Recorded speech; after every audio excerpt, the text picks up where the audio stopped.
Bismillahirrahmanirrahim. Assalamualaikum warahmatullahi wabarakatuh.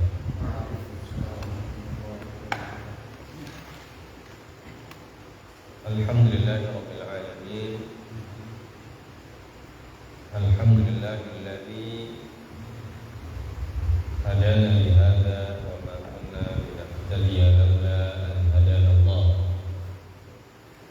Wa asyhadu an la ilaha illallah wahdahu la syarika lah. Wa asyhadu anna Muhammadan abduhu wa rasuluhu la nabiyya ba'dahu.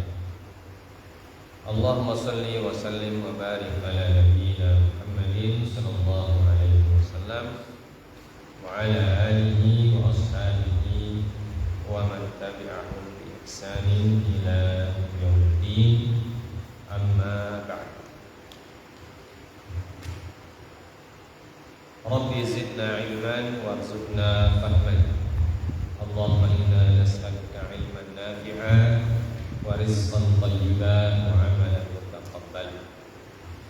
Allahumma 'allimna ma yanfa'una wanfa'na bima 'allamtana wa zidna ilman wa hudan wa taufiq. Amma ba'd. Pertama-tama adalah kita senantiasa mengucapkan puja, puji dan syukur kehadirat Allah Subhanahu wa ta'ala, karena dialah yang menganugerahkan kepada kita kenikmatan-kenikmatan yang sekarang kita sedang rasakan, baik nikmat lahiriah atau nikmat batiniyah.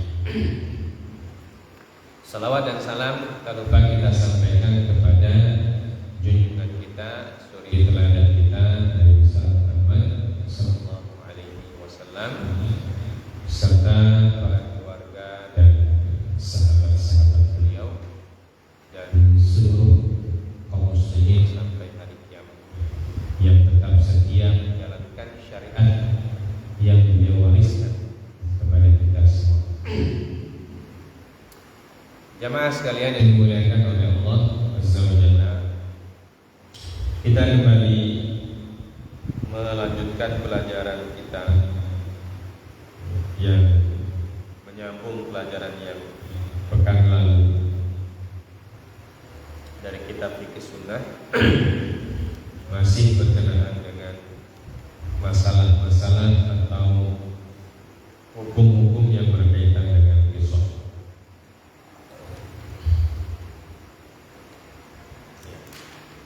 Terakhir kita menjelaskan tentang qatlu al-ghilah, ya. Selanjutnya poin yang disebutkan dalam kitab ini, al-jama'atu tuqtalu bil wahid. Jadi hukum jamaah yang atau jamaah ini yang lebih dari satu orang, ya.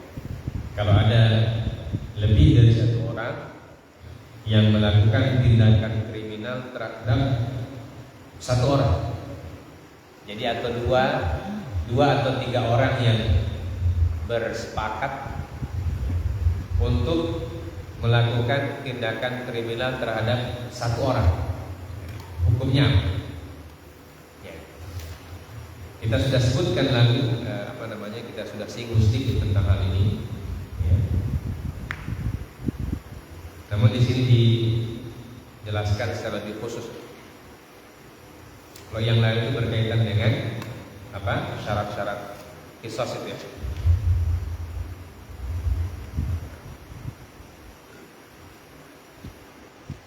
Syarat yang berapa lalu? Berkenaan dengan ini, mukafian, kemudian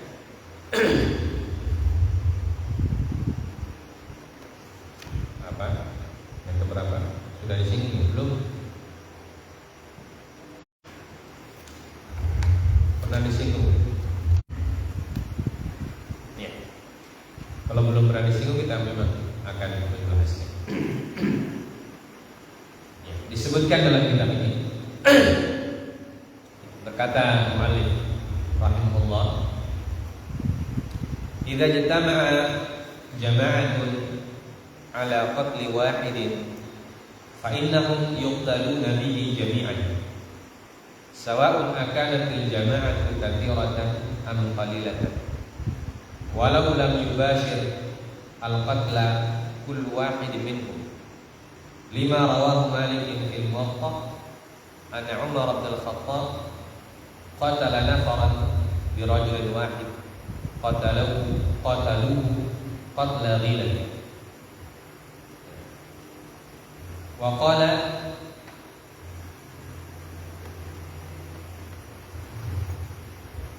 law tamala alaihi ahlu San'a la qataltuhum jami'an." Wa ishtaratat asy-Syafi'iyyah wal Hanabilah an yakuna fi'lu kulli wahidin minal mushtarikina fil qatli bihaitsu law infarada kana qatilan fa in lam yasluh fi'lu kulli wahid lil qatli fala qisas.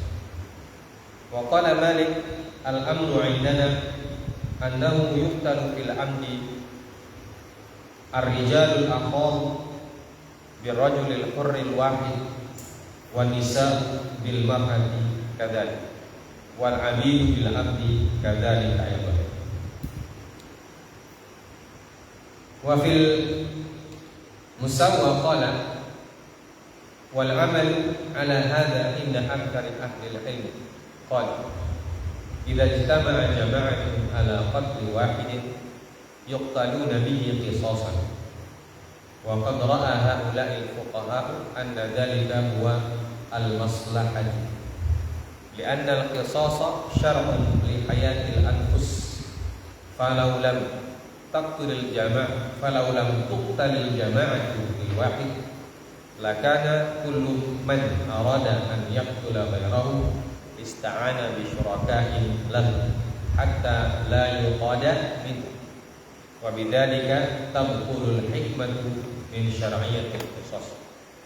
Wa dhahaba Ibnu Zubair wa Zuhri wa Dawud wa ahlu dhahir ila anna al-jama'ata la tuqtalu bil wahidi li'anna Allah ta'ala yaqul anna an-nafsa bin nafs. Jadi beliau mengatakan apabila bersepakat sekelompok orang, jadi jamaah kita terjemahkan sekelompok orang saja atau beberapa orang, lebih dari satu. Apabila mereka bersepakat untuk menghabisi nyawa satu orang atau membunuh nyawa satu orang, maka sesungguhnya mereka yuqtaluna bihi jami'an, maka mereka pun dikisos dengan sebab perbuatan tersebut semuanya.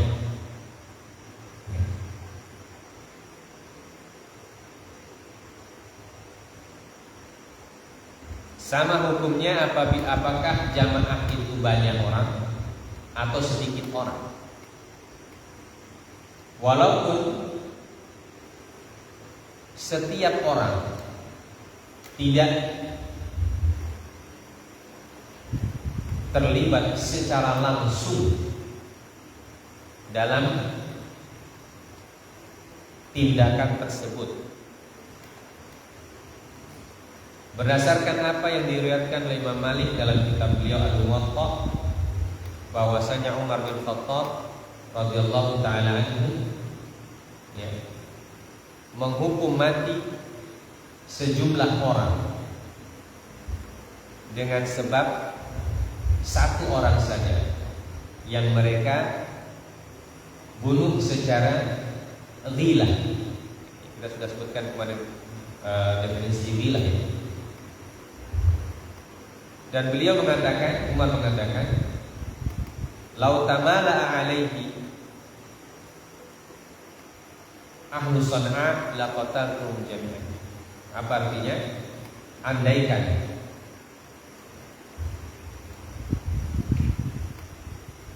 bersepakat atas pembunuhan tersebut penduduk San'a. penduduk San'a, maka aku akan menghukum mati mereka semua.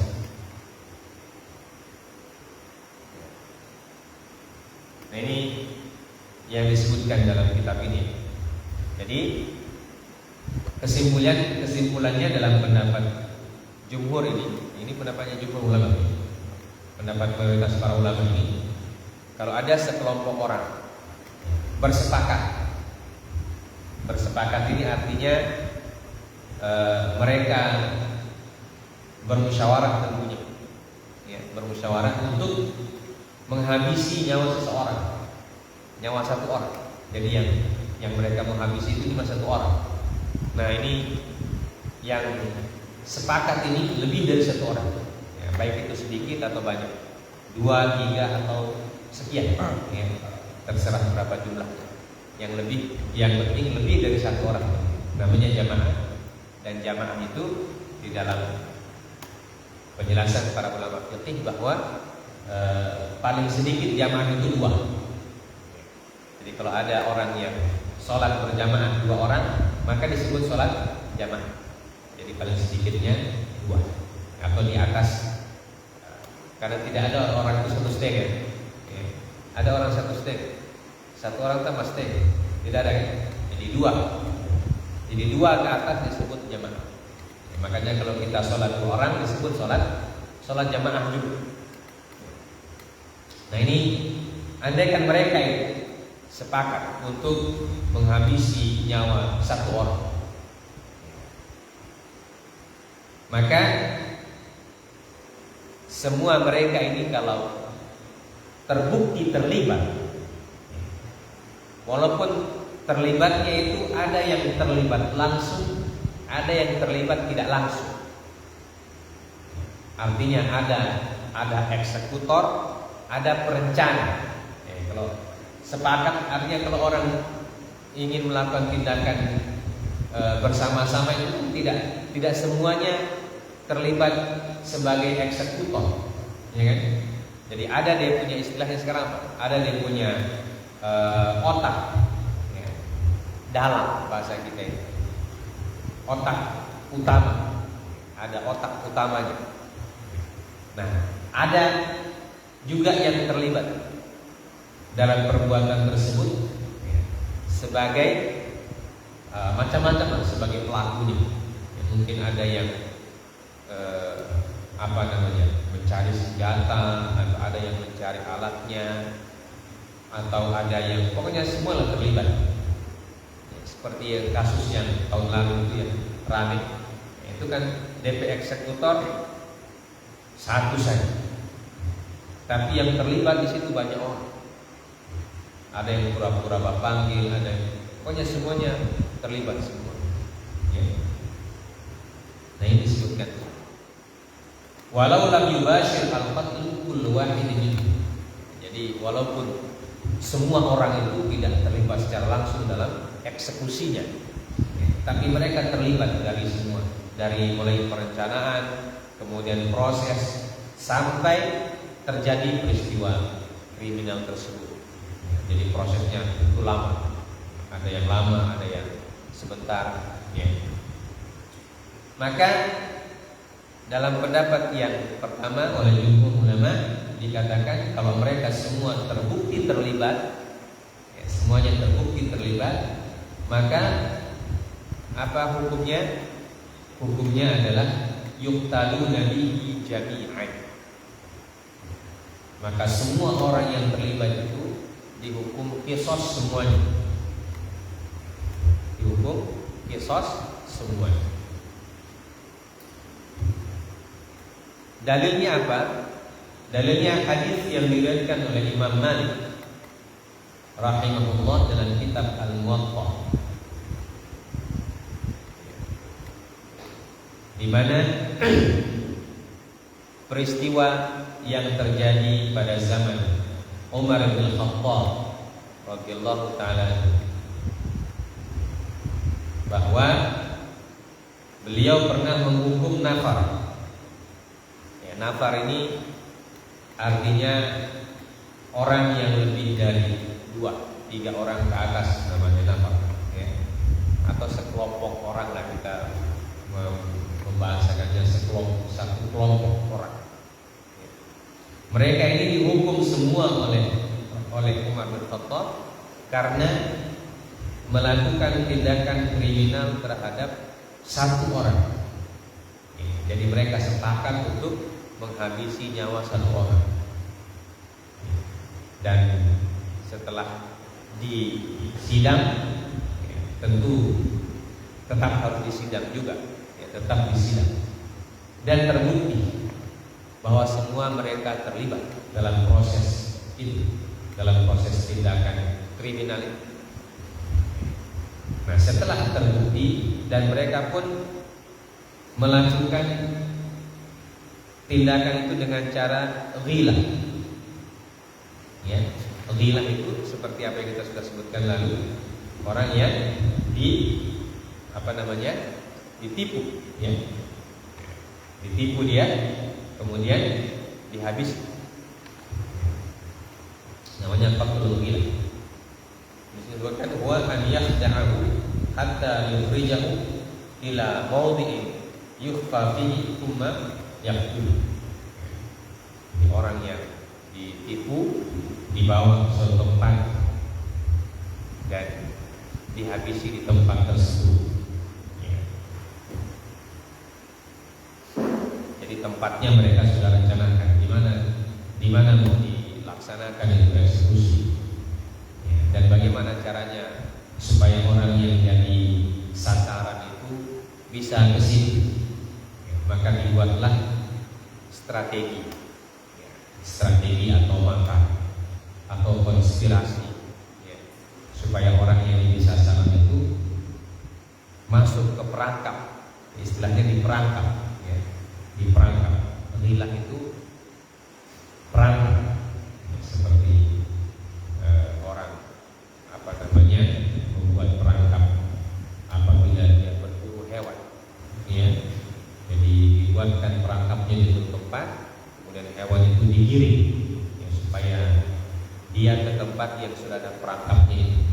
Nanti di situ baru tangkap. Ibaratnya seperti itu. Nah, kalau ini manusia ditipu, diajak ke suatu tempat yang sudah mereka sepakati, kemudian sampai di situ baru dieksekusi. Naudzubillah. Nah, orang-orang tersebut dihukum oleh Sayyidina Umar radhiyallahu taala anhu dengan dikisos semuanya. Bahkan Umar mengatakan, ini menjadi dalil yang sangat kuat yang dipegang oleh para ulama, di mana Umar mengatakan lau tamala alaihi ahlu San'a, andaikan terlibat di dalamnya itu ahlu San'a. San'a itu di mana? Yaman, San'a, atau bahasa Indonesianya Sana'a, adalah ibu kota negara Yaman sekarang. Umar mengatakan andaikan penduduk negeri San'a, andaikan. Jadi Umar mengandaikan untuk menerapkan hukuman itu. Beliau mengatakan apabila penduduk satu negeri terlibat semuanya, tentu ini sesuatu ungkapan yang sifatnya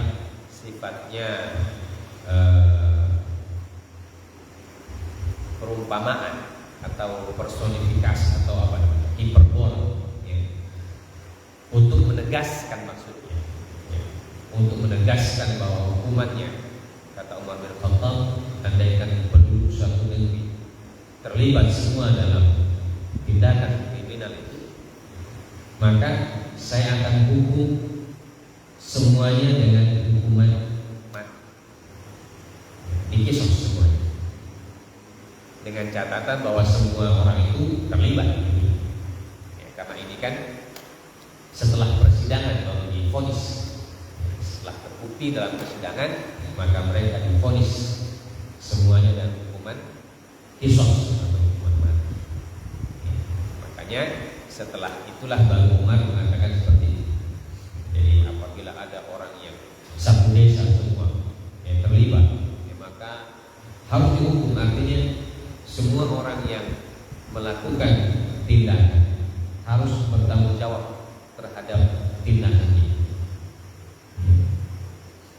Dan kalau tindakan itu berupa perencanaan untuk menghabisi nyawa seseorang, maka itu rencana jahat, dan rencana jahat itu harus diberikan balasan yang setimpal. Karena tidak main-main kalau berencana menghabisi nyawa orang, itu tidak main-main. Seperti yang sudah kita ungkapkan sejak awal dari kitab Qisas ini, bahwa Islam itu sangat menghargai, sangat menghormati darah manusia. Jadi tidak boleh ada orang yang menumpahkan darah orang secara sembarangan. Karena darah itu atau nyawa itu diberikan oleh Allah kepada seseorang. Itu cuma Allah yang berhak mencabut, dan cuma Allah yang berhak mengambilnya. Tidak boleh ada orang yang bertindak gegabah melakukan kejahatan terhadap orang lain. Saking terhormatnya darah dalam Islam. Karena itu para ulama fikih mengatakan bahwa salah satu tujuan syariat diturunkan oleh Allah adalah hifdzun nafs. Jadi ada 5 tujuan penting dari syariat yang disebut dengan maqasidus syariah. Maksud dan tujuan syariat diturunkan oleh Allah. Ya, kita sudah sebutkan beberapa kali. Ada 5. Siapa yang bisa jawab? Pertama, apa yang pertama? Sudah di awal kitab ini kita sudah sebutkan. Apa maqasidus syariah? Maksud dan tujuan syariat diturunkan oleh Allah. Memelihara apa saja?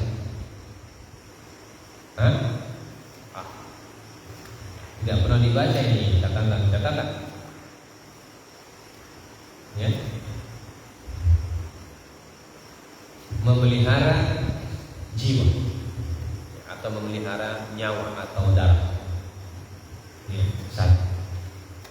Atau satu, memelihara agama. Ya, memelihara agama, menjaga agama. Kemudian yang kedua, menjaga nyawa, jiwa atau darah. Yang ketiga, menjaga akal. Ya, menjaga akal. Kemudian yang keempat, menjaga keturunan. Yang kelima, hifdzul ird, menjaga kehormatan. Hifdzul mal, menjaga harta. Ya. Jadi ini 5 tujuan syariat diturunkan: menjaga agama, menjaga akal, menjaga nyawa, menjaga keturunan, dan menjaga harta. Jadi semua syariat itu dia punya wujud menjaga yang 5 itu. Ya. Menjaga agama sehingga tidak dibolehkan melakukan kesyirikan, ya, kemaksiatan dan selanjutnya dan lain-lain. Menjaga akal, ya, tidak boleh mengkonsumsi barang-barang yang merusak akal, seperti minum khamar dan yang sejenisnya. Kemudian menjaga nyawa, diharamkan pembunuhan. Menjaga nasab, keturunan, diharamkan zina. Menjaga harta, diharamkan pencurian dan semua jenis-jenisnya. Pencurian, perampokan, pencopetan, korupsi, dan semuanya masuk dalam kategori hal-hal yang dilarang. Yang kelima, supaya harta orang terjaga. Jadi harta boleh kita mengambil dari orang lain dengan cara-cara yang dibenarkan oleh agama. Bisa dengan jual beli, bisa dengan meminta secara langsung, atau meminta untuk dihalalkan secara langsung, bisa dengan berhutang, dan semua jenis muamalah, supaya harta kita tidak didapat dengan cara-cara yang dilarang, baik itu mencuri terang-terangan, mencopet, ya, merampok, mengkorupsi, dan seterusnya. Itu dilarang semua. Itu lima maksud dan tujuan syariat. Dicatat baik-baik, ya. Pertama, menjaga agama. Nanti kalau ditanya lagi harus diingat, menjaga agama, menjaga darah atau nyawa, kemudian menjaga akal, ya, menjaga keturunan, dan menjaga harta. Nah, kalau kisos ini dia adalah hukum-hukum yang berkenaan dengan menjaga nyawa atau menjaga darah atau menjaga jiwa. Itu nafs. Ini masuk dalam masalah kisos atau al-hudud. Al-hudud wal kisos masuk dalam kategori menjaga nafs. Jadi, nah ini pendapat yang pertama, ya. Jadi karena diharamkannya nyawa seseorang itu ditumpahkan dengan cara-cara yang tidak benar, maka pelakunya, kata Umar bin Khattab, andaikan pelakunya itu lebih dari satu, bahkan andaikan pelakunya itu penduduk satu negeri semua terlibat, maka mereka harus dihukum semuanya dengan hukuman khusus. Kemudian Al-Imam Asy-Syafi'i dan Imam Ahmad bin Hanbal atau mazhab Syafi'iyah dan mazhab Hanabilah memberikan syarat, ya, dalam penerapan hukumnya. Nah, ini syarat dalam penerapan hukuman qisas ini, mereka mengatakan an yakuna fi'lu kulli wahidin minhum minal musyrikin fil qatl bihaitsu law infarada lakana qatilan fa in lam yasluh fi'lu kulli wahid fil qatl fala khusus. Ya. Jadi mazhab Syafi'iyah dan mazhab Hanabilah memberikan syarat yang agak ketat, ya, ketika mau menerapkan vonis mati untuk suatu jamaah. Mereka memberikan syarat bahwa ayyakuna fi'lu kulli wahidin minal musyrikin fil qatli bihaitsu law farada kana qatil. Jadi perbuatan masing-masing dari orang yang terlibat itu harus nyata, ya, senyata orang yang kalau melakukannya sendiri, senyata kalau dilakukan sendiri. Artinya mereka mensyaratkan terlibat langsung, eksekusinya langsung. Nah, ini perbedaannya sedikit dengan pendapat yang pertama tadi. Pendapat yang pertama tadi tidak melihat langsung atau tidak langsung, yang penting terlibat, ya, yang penting terlibat dalam proses tindakan kriminal tersebut, maka hukumannya sama. Nah, kalau mazhab Syafi'i dan Hambali, ya, mereka memberikan keterangan lebih rinci bahwa yang boleh diqisas itu hanya orang yang terlibat langsung dalam eksekusi. Nah, ini menurut pendapat mereka. Fa in lam yasluh fi'lu kulli wahidin lil qatli fala qisas. Jadi kalau setiap orang itu perbuatannya ada yang tidak sebagai eksekutor langsung, ya, maka dia tidak boleh diqisas.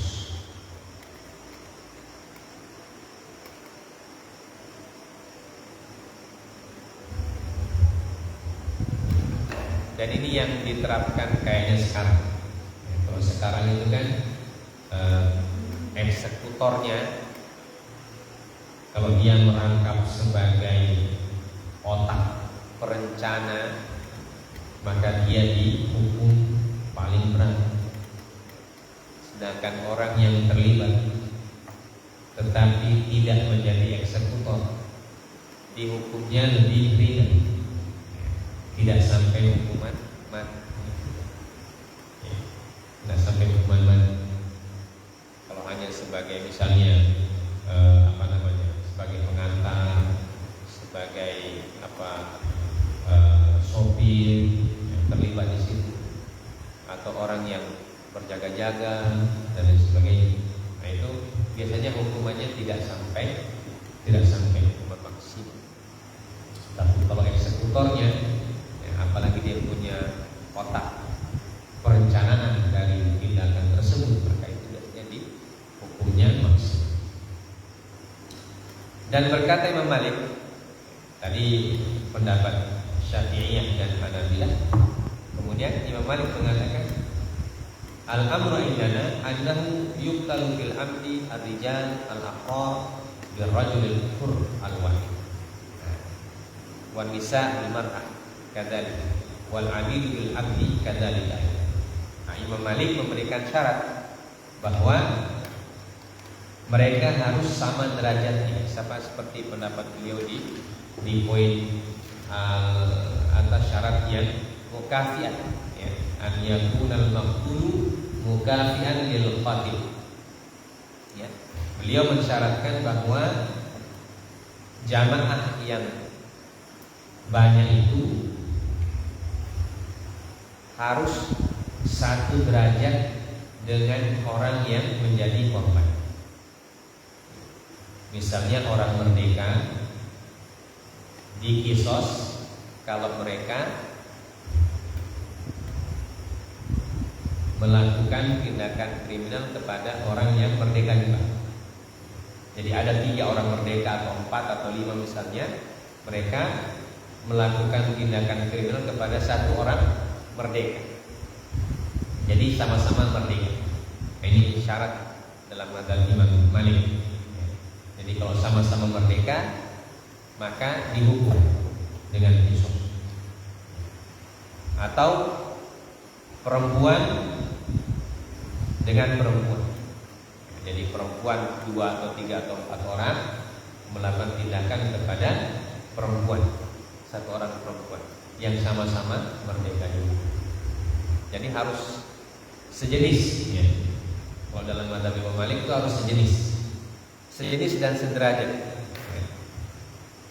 Nah, begitu juga hamba sahaya, kalau mereka melakukan tindakan kepada hamba sahaya.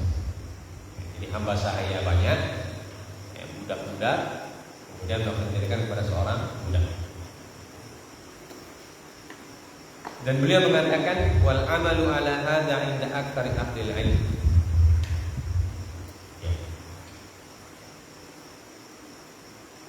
Qalu idza jitama'a jama'atun ala qatli wahid yuqtaluna bihi qisas. Dan beliau Imam Malik mengatakan bahwa amal ini atau hukuman seperti ini merupakan hukuman yang dipraktekkan oleh sebagian besar para ulama atau mayoritas para ulama. Dan mereka atau mayoritas para ulama itu mengatakan apabila sepakat sekelompok orang untuk menghabisi 1 orang, maka mereka dikisos semuanya, disebabkan karena perbuatan tersebut atau tindakan tersebut. Jadi ini menurut Imam Malik sebagai pendapat jumhur. Jadi jumhur ulama sepakat bahwa satu orang atau dua orang atau lebih yang menghabisi satu orang saja, maka mereka semua dihukum. Walaupun tadi ada penjelasan yang lebih rinci dari Imam Syafi'i dan Imam kembali ya, tentang proses tindakan itu, proses eksekusinya maksudnya. Proses eksekusinya mereka lebih lebih teliti lagi, lebih diteliti lagi keterlibatan orang-orang yang terlibat itu. Apakah terlibat dalam eksekusi secara langsung semua ya, atau ada sebagian yang terlibat, sebagian yang hanya sebagai pendukung saja dalam perbuatan dan tindakan tersebut. Kemudian Imam Malik memberikan catatan bahwa harus sejenis dan sederajat. Jadi secara normatif atau secara hukum globalnya mereka sepakat bahwa semuanya harus dihukum qisas. Tapi dalam penerapannya, itu juga tidak mudah, ya, tidak mudah juga. Karena untuk membuktikan semua terlibat secara langsung dalam proses eksekusi, itu butuh bukti yang sangat kuat. Karena menghukum orang itu tidak main-main dalam syariat. Ya, sebagaimana tindakan kriminal itu tidak main-main, tidak boleh sembarangan. Begitu juga ketika menghukum orang yang melakukan tindakan kriminal juga dalam agama juga tidak boleh sembarangan. Tidak boleh asal ada tuduhan kemudian orang dihukum. Itu tidak boleh dalam syariat. Jadi kalau ada orang yang dituduh melakukan suatu pelanggaran, apalagi pelanggarannya berkenaan dengan nyawa orang, maka orang ini harus dibuktikan betul-betul apakah dia terlibat secara langsung dalam eksekusi dan apapun yang berkaitan dengan tindakan tersebut. Jadi buktinya tidak boleh hanya sekedar tuduhan, tidak boleh sekedar tuduhan. Jadi buktinya harus fakta, istilah kita sekarang itu harus faktual, harus faktanya memang harus kuat. Ya. Maka kalau tidak kuat faktanya, maka tidak bisa dihukum dengan hukuman Yesus. Ya. Karena ini mau ambil nyawa orang, ya. Mau ambil nyawa orang, walaupun dia tertuduh bersalah, tapi untuk mengambil nyawa orang tersebut, hakim juga tidak boleh mengambilnya dengan fakta-fakta atau bukti-bukti yang tidak kuat. Makanya sering kita lihat dalam pengadilan itu, ya, menurut kita sebagai penonton, ya, yang menonton di rumah siaran-siaran televisi tentang tindakan itu, kita rasa sadis sekali itu perbuatan.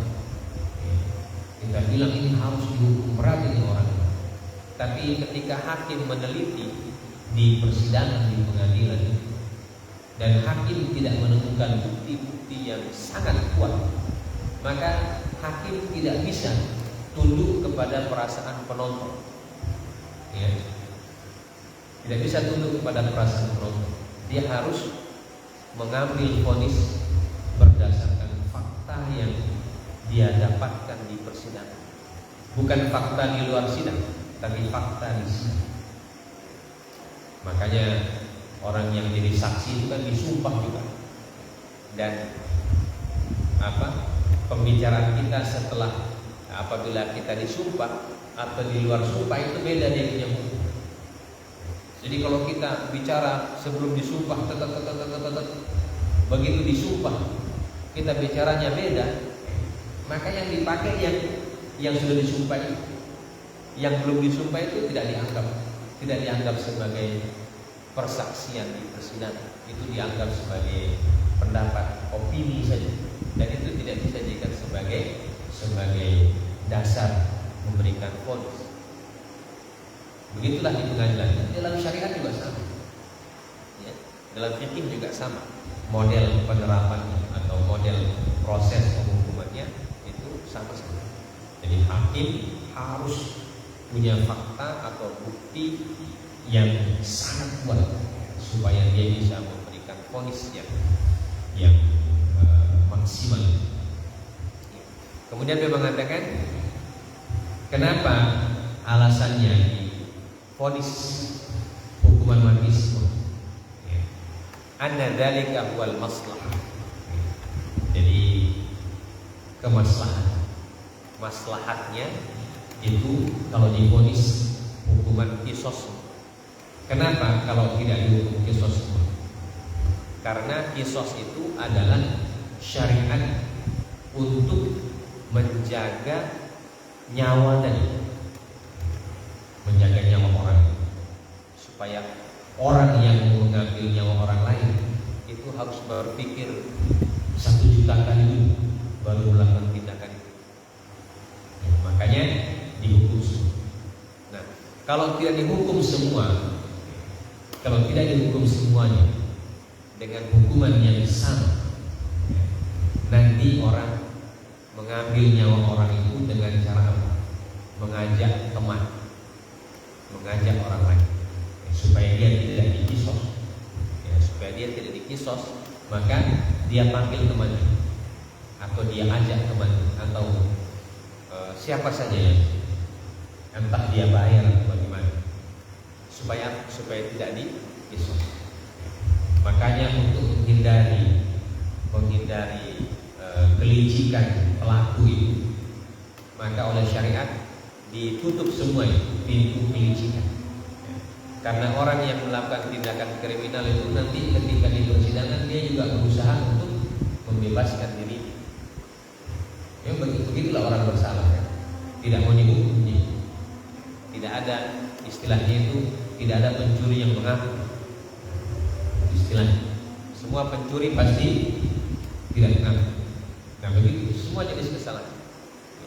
Orang yang melakukan tindakan kriminal juga dia tidak mau mengaku.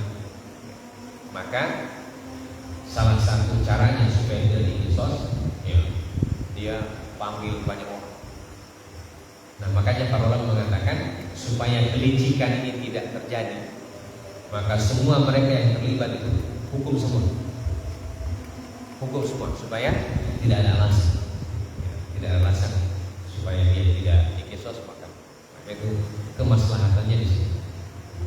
Nah kalau tidak dihukum semua, maka hikmah syariat untuk menjaga nyawa itu tidak terwujud kalau tidak dihukum. Makanya Nabi SAW mengatakan dalam masalah kriminal ini, beliau mengatakan sampai saya tidak peduli, kata Nabi, andaikan itu saya punya anak yang melakukan tindakan itu saya hukum. Ya. Jadi tidak ada orang yang boleh melakukan pelanggaran kemudian dia bisa bebas begitu saja. Istilah kita sekarang itu semua orang sama di mata hukum. Di mata hukum sama-sama. Tidak lihat orang itu banyak, sedikit, derajatnya tinggi, atau rakyat jelata, penguasa atau masyarakat biasa. Yang penting bersalah hukum. Nah, itulah keputusan syariat, dan itu sesuai dengan logika manusia. Semua jenis hukum, mau dia hukum syariat atau hukum yang berlaku di suatu sebuah negara atau disebut dengan hukum positif, itu sepakat dalam substansi hukum bahwa semua orang bersalah harus dihukum, dengan catatan kesalahannya itu pun terbukti secara kuat bahwa dia bersalah. Kalau dia tidak terbukti dengan kuat, maka tidak bisa dihukum. Makanya ketika kita mengajukan perkara ke pengadilan, nah kita yang mengajukan itu harus punya bukti-bukti yang kuat. Tidak boleh kalau buktinya lemah, karena kalau kita lemah buktinya, maka orang yang kita tuduh itu tidak akan dihukum oleh pengadilan. Karena memang bukti yang menjadi dalil adalah bukti fakta yang terjadi pada saat peristiwa itu terjadi. Ya. Kemudian pendapat yang lain dari Ibnu Zubair, Abdullah bin Zubair, Imam Az-Zuhri dan Imam Dawud Al-Zahiri, mereka mengatakan bahwa annal jama'ata la tuqtalu bil wahid. Ini pendapat yang berbeda sekali. Mereka mengatakan bahwa jamaah tidak boleh dikisos kalau mereka hanya mengambil nyawa satu. Tidak boleh Kenapa? Karena Allah berfirman, an-nafsu bin nafs. Ini mereka ahlul zahir. Ahlul zahir itu artinya memahami ayat sesuai dengan teksnya. An-nafsu bin nafs. Satu jiwa dengan satu jiwa. Nah, itu jelas kata mereka. Walaupun pendapat ini ditolak oleh mayoritas para ulama. Karena tadi dia punya maslahat. Maslahatnya akan hilang kalau tidak dihukum dengan hukuman yang sama, karena nanti akan menjadi trik orang-orang yang licik untuk memanfaatkan celah itu untuk melakukan tindakan kriminal yang berbahaya bagi orang lain. Nah, ini pendapat yang disebutkan dalam kitab ini, pendapat sebagian atau Ibnu Zubair dan Ahmad Wahid. Jadi pendapat biasanya para ulama itu pendapat yang disebutkan terakhir itu bagi mereka pendapat yang lemah, ya, pendapat yang lemah. Pendapat yang paling pertama disebutkan itu yang kuat. Mereka biasanya kebiasaan para ulama menulis kitab ini. Jadi mana yang paling kuat disimpan di nomor 1. Tapi sebagai amanah ilmu itu harus diungkapkan semuanya. Jadi ilmu pandangan-pandangan itu harus diungkapkan semuanya.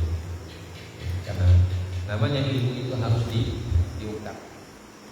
Walaupun nanti mereka memberikan penjelasan bahwa yang kuat itu yang pertama itu yang kuat. Makanya disebutkan yang kuat ini yang pertama. Penulis kitab ini yang pertama, karena beliau cantumkan alasannya kenapa dianggap kuat. Ya, karena masalah pertama tadi, masalah nyawa, tidak boleh orang mengambil nyawa orang lain atau menghilangkan nyawa orang lain secara sembarangan, baik dia sendirian atau bersama-sama. Tindakan sendiri atau tindakan secara bersama-sama, semuanya harus dihukum. Tindakannya sendiri dihukum, kalau dia melakukannya sama-sama juga harus dihukum, supaya tidak menjadi alasan, supaya nanti kalau dia di sidang, bukan cuma saya begini, banyak saya punya teman. Nah, kalau banyak teman kemudian tidak dihukum secara maksimal, nah itu nanti jadi alasan. Jadi setiap orang yang berbuat, nah itu yang lalu mereka bikin sama-sama tidak dihukum. Kalau begitu, kita orang juga bikin sama-sama supaya tidak dihukum. Itu supaya alasan itu tidak ada. Maka jumhur ulama mengatakan bahwa semuanya harus dihukum dengan hukuman yang sama, supaya tidak ada celah untuk mempermainkan hukum. Baik, ini poin kita pada hari ini. Ya, semoga kita pahami bagaimana alur pemikirannya dan bagaimana perbandingannya dengan hukum positif yang berlaku di negara kita. Ternyata mirip-mirip. Walaupun orang yang belajar hukum Islam atau yang tidak belajar hukum Islam, yang mereka lihat kisos itu sadis. Hukum Islam itu sadis. Karena apa? Karena orang yang membunuh dibunuh, mencuri potong tangan. Cuma itu yang mereka lihat.